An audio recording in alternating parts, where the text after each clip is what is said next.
మొంతా తుఫాన్పై రాష్ట్ర హోంమంత్రి అనిత సమీక్ష నిర్వహించారు. విపత్తుల నిర్వహణ సంస్థ కార్యాలయంలో special CS Sai Prasad, MD Prakhar Jain, ప్రభుత్వ శాఖల అధికారులతో కలిసి ఆమె సమీక్ష నిర్వహించారు. అయితే తుఫాను తాజా పరిస్థితులను అధికారులు హోంమంత్రి అనితకు వివరించారు. శాఖ పరంగా తీసుకోవాల్సిన చర్యలపై మంత్రి అనిత స్పష్టమైన ఆదేశాలు జారీ చేశారు.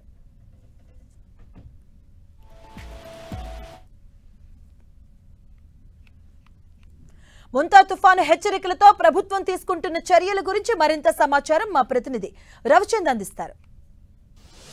మోందా తుఫాన్ ఎదుర్కొనేందుకు ఆంధ్రప్రదేశ్ ప్రభుత్వం పూర్తిగా సన్నద్ధంగా ఉంది. ఈ ఉదయం నుంచి కూడా హోంమంత్రి అనిత చూస్తూ ఉన్నాం. ఇక్కడ విపత్తుల శాఖ ఆధ్వర్యంలో ఇక్కడ మొత్తం కూడా కంట్రోల్ రూమ్ ఏర్పాటు చేసి ఇక్కడ నుండి మొత్తం కూడా రాష్ట్రం అంతా కూడా మానిటరింగ్ చేస్తున్నారు. మరోవైపు ముఖ్యమంత్రి చంద్రబాబు కూడా రెగ్యులర్ గా అధికారులందరితో కూడా టెలికాన్ఫరెన్స్ నిర్వహిస్తూ ఎలా ఎదుర్కోవాలి, తుఫాన్ వల్ల వచ్చే ప్రభావాన్ని ఏ విధంగా ఎదుర్కోవాలో కూడా ఆయన కూడా డైరెక్షన్స్ అయితే ఇస్తున్నారు. ప్రస్తుతం మనతో హోంమంత్రి అనిత ఉన్నారు. అనిత గారు, ఎట్లా మోందా తుఫాన్ ఎదుర్కొనేందుకు ప్రభుత్వం తీసుకుంటున్న చర్యలేంటి? మోందా తుఫాన్ కి అన్ని రకాలుగా కూడా అన్ని డిపార్ట్మెంట్స్ కూడా ఎలర్ట్ గా ఉన్నాయండి. ఈ రోజు మనం చూసుకుంటే అరౌండ్ 4 days బ్యాక్ నుంచి కూడా ఈ ప్రిపేర్నెస్ మీద అన్ని డిపార్ట్మెంట్లు పనిచేయడం, లాస్ట్ ఎక్స్పీరియన్సెస్ బేస్ చేసుకుని ప్రజలకు ఎటువంటి ఇబ్బంది లేకుండా, హ్యూమన్ లాస్ లేకుండా చేయడానికి, అదేవిధంగా ప్రాపర్టీ లాస్ ను కూడా మినిమైజ్ చేయడానికి ఈ రోజు గవర్నమెంట్ సిద్ధపడింది.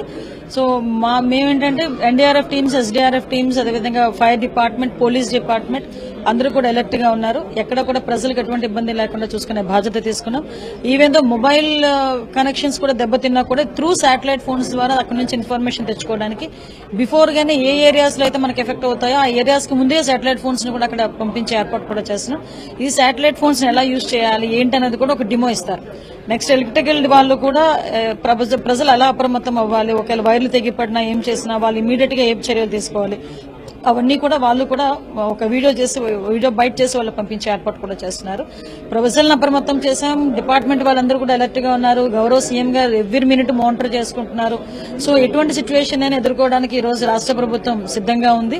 అన్ని డిపార్ట్మెంట్ల కోఆర్డినేషన్ తో ముందుకెళ్తున్నాం. అంటే 100 కిలోమీటర్ల వేగంతో గాలులు వస్తాయని కూడా మీరు కూడా చెప్తున్నారు. అంటే దానికి తగ్గట్లు ఏర్పాట్లు ఉన్నాయా? ఎందుకంటే గతంలో హుద్దు కూడా 180 కిలోమీటర్ల వేగంతో గాలులు వీచాయి. అప్పుడు కూడా విశాఖ అంతా అతలాకుతలమైన పరిస్థితి ఉంది. ఎట్లా ఇప్పుడు 100 కిలోమీటర్స్ తగ్గట్టు ఏర్పాట్లు ఉన్నాయి? విషయం ఏంటంటే 100 కిలోమీటర్స్ కాదు, లాస్ట్ హుద్లోనే వచ్చిన తుఫానే ఒక ఐ థింక్ 10 years బ్యాక్ దగ్గర 1 week లో రిస్టోర్ చేసే పొజిషన్ సీఎం గారు అక్కడే కూర్చొని మనం క్లియర్ చేసే పొజిషన్ కనిపించింది. ఈ రోజు టెక్నాలజీని బేస్ చేసుకుంటున్నాం.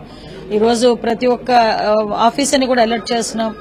డిపార్ట్మెంట్ వాళ్ళు అలర్ట్ గా ఉన్నారు. సో ఎక్కడ కూడా నాకు తెలిసి అంత ఇబ్బంది రాదు.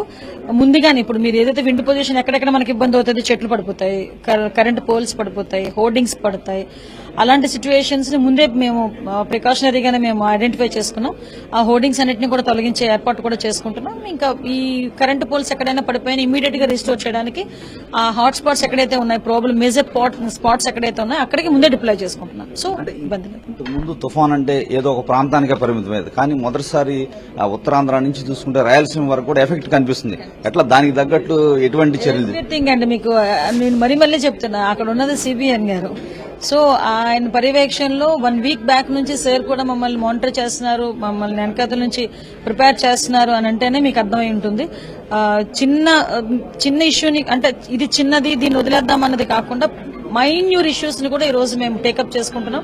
వాటి మీద జాగ్రత్తలు వహిస్తున్నాం. మీరు ముందు సోషల్ మీడియా గురించి కూడా ప్రస్తావించారు. ఎవరు ఎందుకు చేస్తున్నారు, ఇంకా ఇట్లాంటి సమయంలో కూడా ఎందుకు చేస్తున్నారు? కొంతమంది ఉంటారండి రాజకీయాలు, అదే అంటారు కదా, చావుల మీద శవాల మీద కూడా రాజకీయాలు చేసేవాళ్ళు చాలా మంది ఉంటారు.